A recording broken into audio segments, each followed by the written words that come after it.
Good morning, S1. It's Mrs. Hamilton here, and I thought it would be useful for me to come on and talk to you about how you're going to write your critical essay. Just as your reminder that you've had for quite a few weeks now, structure is how a story is organised. The plot refers to the main events that occur in the story. Setting is the time and place where the story occurs. Characters are the people who are affected by the events in the story, and the narrator is the person who tells the story, and the themes are the big ideas that come from the story. Our learning aims for today are to discuss what a critical essay looks like. You're going to plan your critical essay, but you've actually already done that, and we'll talk about how you did that.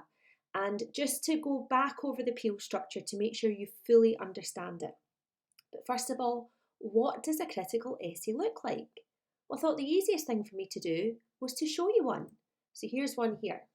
This was done by a pupil when they were in the same year as you in this school. It looks hard, I know, and there's a lot of writing there, but it's actually really doable, I promise you. So how can you do this then? Well, we'll discuss planning, but as I've already said, you've actually planned your essays already. We're going to talk about how to write an introduction, and you're going to do that within this lesson. That's your first paragraph done and out the way. We're going to talk about a main body paragraph, and the majority of you have already written at least one. And then we're going to talk about how to write a conclusion. Now, don't worry, you're going to get lots of support, especially because it's your first essay, and you will get help when you need it. Your first essay will not be your best. The important thing is that you try. So planning then. Step one of planning is gathering your notes. That's checking all your notes are up to date. Check that you've got quotations that cover characterisation, setting, structure, and as well as that, remember you should have a quotation that covers relationships as well, and that they all tie in with the theme of the novel. And for your novel, The Skylark's War, we've talked about the theme being love. You then need to know your task, and when you're in S1, you will be asked to show how the author uses characterisation, setting and structure to help explore the key theme. When you get to S2, we'll also focus on how a character develops throughout your novel. Just as a reminder, a quotation is a word or a phrase or a sentence that you have directly lifted from the book, directly copied. It can be something that a character says, but it doesn't have to be. It could be a piece of description about the character, the setting, or anything else. But no matter what, whether it's someone speaking or not, you should always use quotation marks to show that you've included a quotation. Now the next step here, you've already done. So remember last week, or even the week before, when we looked at tracing the theme, and you found at least 5 quotations that were to do with the theme of love, and you already discussed as a class how the quotations were linked to setting, characterisation and structure, then you've already done step 3. That's your plan. When you're in S2, we'll ask you to pick 6 quotations.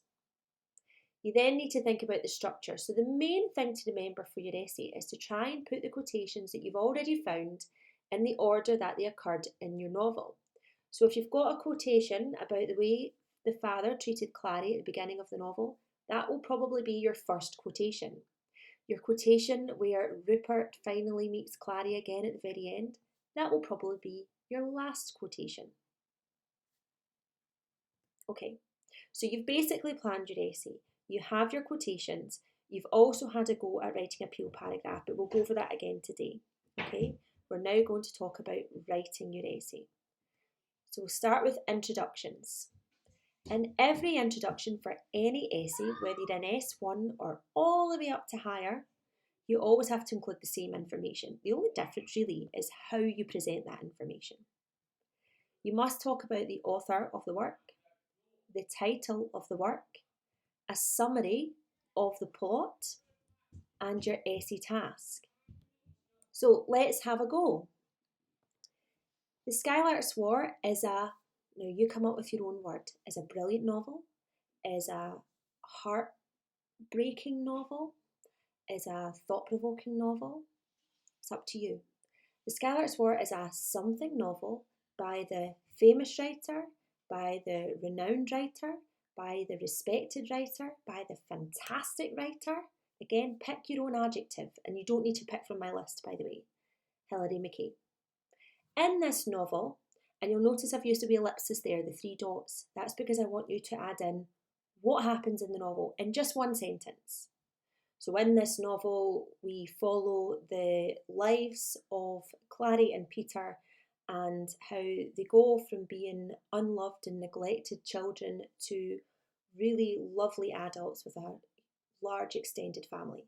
That could be one. Or in this novel, we look at the lives of Clary and Peter as they try and survive World War One. Something like that, something small, okay? I don't need you to rewrite the book for me. And then you end it by referring to the task. Throughout this novel, Hilary McKay makes skillful use of setting, characterisation, relationships and structure to help portray the theme of love. So, what I would like you to do is the video is going to get paused. I want you to get your yellow jotters that you've never used before, and I want you to write today's date at the top, and your title is Critical Essay, and you are going to have a go at your introduction.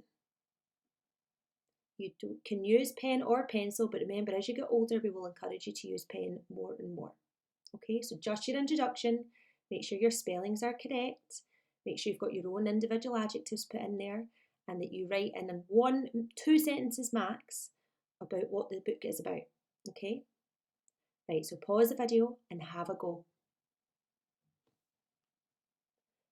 Moving on then to main body paragraphs, and remember we follow a structure in this department called peel, and that is where you make a point, support your point with evidence, analyse your evidence, and then link back to the essay task.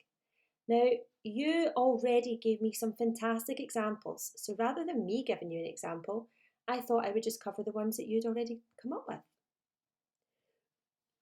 Okay, so the one in green is from a pupil in this class. As the Skylark's War carries on, we see how Hilary McKay uses the theme of love to show characterisation and how characters act differently. When McKay writes, "Now Rupert was watching her face and she knew with ice-cold fear that he was about to tell her something awful."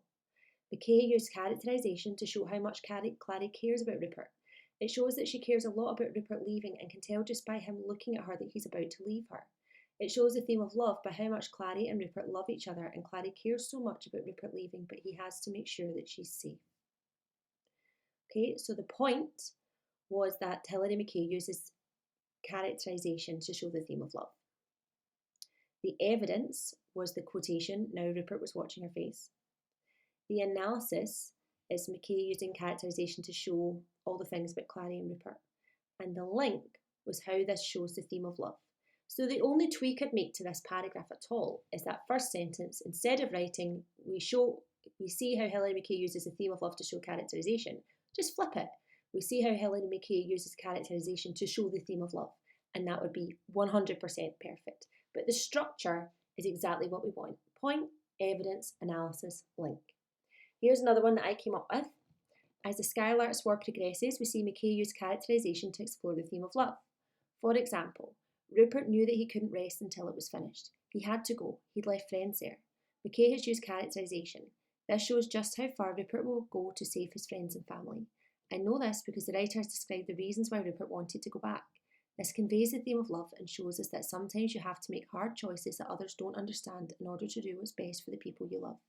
So again, the point, the evidence, the analysis, and the link. So this is probably the hardest part of your essay, because what you're going to do is you're going to write your main body of your essay, and that's going to be your 5 peel paragraphs. So a peel paragraph about Clary and her father's relationship, a peel paragraph about Cornwall being a safe place, the setting being like a sanctuary of love for Clary, a peel paragraph about potentially Simon and his love for Rupert and why he had to go to war, a peel paragraph about Rupert going back to war even though it broke Clary's heart, and it was because he loved Clary that he had to do it, and he loved Simon and everybody else. And a peel paragraph about the structure of the story, the fact that at the very end it's the love that brings everyone back together. So pause this video and have a go. What you can do is, if you start with the Clary and her father one, And then if you're wanting to just check it, you can either ask the teacher that you're with, or if you wanted to, you could just post a picture of it just on Teams and just tag me and I'll be able to see it and tell you what I think. Okay?